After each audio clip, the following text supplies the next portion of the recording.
آگے بڑھیں اور آپ کو بتائیں صوبائی وزیر بلدیات، ہاؤسنگ، ٹاؤن پلاننگ اور پبلک ہیلتھ انجینئرنگ سندھ سعید غنی نے کہا ہے کہ پاکستان پیپلز پارٹی کی تاریخ ہے کہ اس نے ہمیشہ میڈیا اور صحافیوں کی آزادی کے لیے کام کیا ہے۔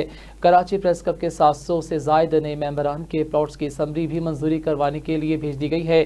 مزید جانتے ہیں chief reporter Vice News Karachi Mian Khurram Shahzad کی اس رپورٹ میں۔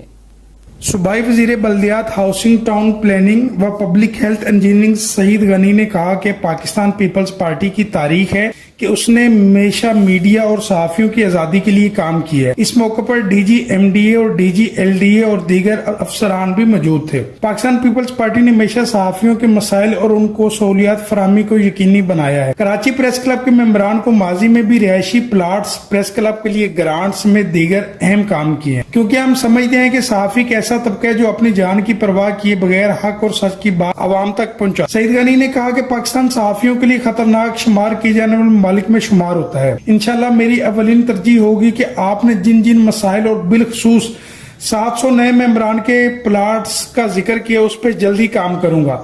صدر Karachi press club Saeed Sarbazi, secretary Karachi press club Shoaib Ahmed نے اس موقع پر کہا کہ سعید غنی کراچی پریس کلب کی فیملی کا حصہ رہے۔ غنی اور پیپلز پارٹی حکومت نے ہمیشہ کلب کو سپورٹ کیا اور انہوں نے کہا کہ حکومت سندھ نے کراچی پریس کلب کی گرانٹ میں بھی اضافے کی یقین دہانی کروائی ہے اور ساتھ ہی صحافیوں کے 700 نئے پلاٹس کی سمری بھی منظور کروا لی گئی ہے۔ اس کے لیے زمین بھی مختص ہو چکی ہے، اب صوبائی حکومت اس پر بھی اقدامات کرے، 700 ممبران کے پلاٹس کا مسئلہ حل کیا جائے۔ صوبائی وزیر بلدیات سعید غنی نے کہا کہ صحافیوں کی گرانٹ ہو یا دیگر مسائل اس سلسلے کو آگے بڑھائیں گے۔ سعید غنی نے کہا کہ وزیر بدلتے رہتے ہیں لیکن میری کوشش ہوگی کہ میری وزارت میں معاملات کو بہتر انداز میں حل کیا جائے۔ صدر Karachi press club Saeed Sarbazi, secretary Shoaib Ahmed, نائب صدر رشید میمن، جوائنٹ سیکرٹری محمد منصف، ارکان گورننگ باڈی نواب قریشی، شازیہ حسن، شعیب احمد، شمس کیریو، رانا جاوید، نور محمد کلوڑ، سابق صدر امتیاز خان فرحان، سابق secretary Maqsood Yousfi, A H Khanzada اور دیگر نے صوبائی وزیر کی پریس کلب آمد پر ان کا شکریہ ادا کیا اور انہیں سندھ کی روایتی اجرا کا تحفہ پیش کیا۔ میں خرم شہزاد، وائس نیوز۔